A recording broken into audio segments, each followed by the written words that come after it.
हमारे भगवान ही विराजमान है। आपको सेवा के लिए चयन किया, जितनी सेवा का आपका अधिकार है, अधर्म पर शासन करते हुए अधर्मियों को दंड जरूर दिया जाए, क्योंकि क्षमा से अधर्म की प्रवृत्ति को बढ़ावा मिलता है और दंड से अधर्म भययुक्त होता है। और अगर अधर्म भययुक्त रहेगा तो धर्म की विजय होगी, धर्म की विजय होगी तो हमारा समाज सुखी हो जाएगा। आपको जो शासन में जो भी पद मिला हुआ है उसका सुंदर सदुपयोग किया जाए, दैन्य असहायक जनों को गले लगाया जाए और जो अपने बलाभिमान से किसी को दुख देना चाहते हैं उन पर शासन किया जाए और भगवान का स्मरण किया जाए, तो ये लोक और परलोक दोनों पर विजय प्राप्त हो जाएगा। यही परलोक सकल सुख पावत, समस्त सुखों को प्राप्त करने का अधिकार आपका हो जाएगा, इस लोक में भी और परलोक में। बस दो बातें जीवन में ध्यान रखना, एक तो भगवान के दासत्व की ठसक रहे, मैं प्रभु का हूं और उनका स्मरण करते, दूसरे पद का दुरुपयोग न होने पाए सुसुख वांछा से, और अधर्मी को बख्शना नहीं, तो इससे सेवा बन जाएगी। जैसे भक्ति भाव को समझा जा नया ठीक से समझने के कारण ये समझा जाता है कि बस दया और क्षमा ये भक्ति के प्रधान लक्षण हैं, पर उसको समझना पड़ेगा। अगर दया और क्षमा करके अधर्म को आप, तो उसका बढ़ावा दे रहे हैं आप, और वो न जाने कितनों को दुख देगा। अगर उसको दंड के द्वारा शासित कर दिया तो हजारों की सुरक्षा अब दया हो गई उसके ऊपर, क्योंकि उसकी भी सदगति होगी।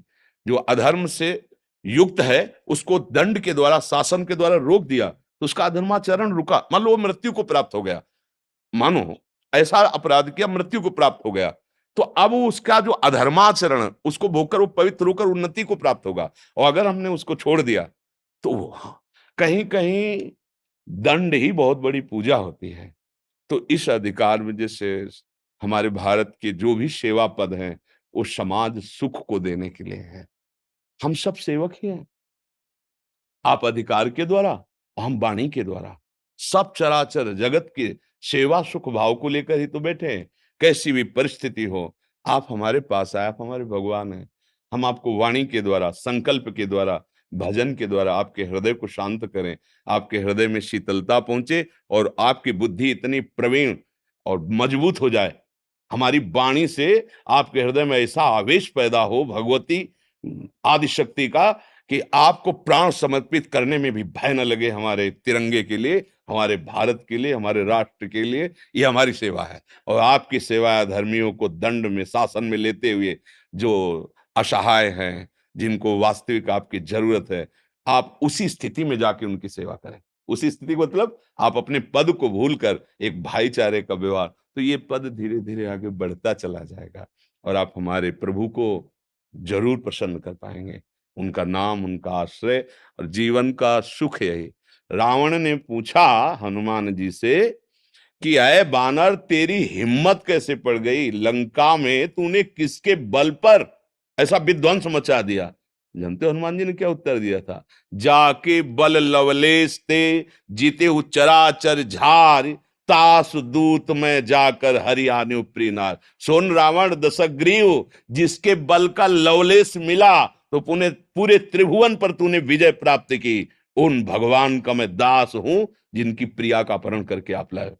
खास बात देखने की है कि जाके बल लवलेश ते, जीते चराचर झार, तास दूत में, हम उनके दास हैं, कहीं भी कोई परास्त नहीं कर सकता। निर्भय, निश्चिंत, निशोक, गरजते हुए जीवन व्यतीत करो, भगवान का आश्रय, भगवान का चिंतन और निर्बलों की सहायता और अधर्मियों को दंड देना, ये सूत्र बैठ जाए तो जितना पद मिला है उसी से भगवत प्राप्ति हो जाएगी। अलग से माला चलाने की जरूरत नहीं पड़ेगी। हाँ, यही पूजा है। तो निमित्त मात्र बन करके आप हमारे समाज प्रिय बने, समाज को सुख पहुंचाए और भगवान की कृपा का आश्रय रखें।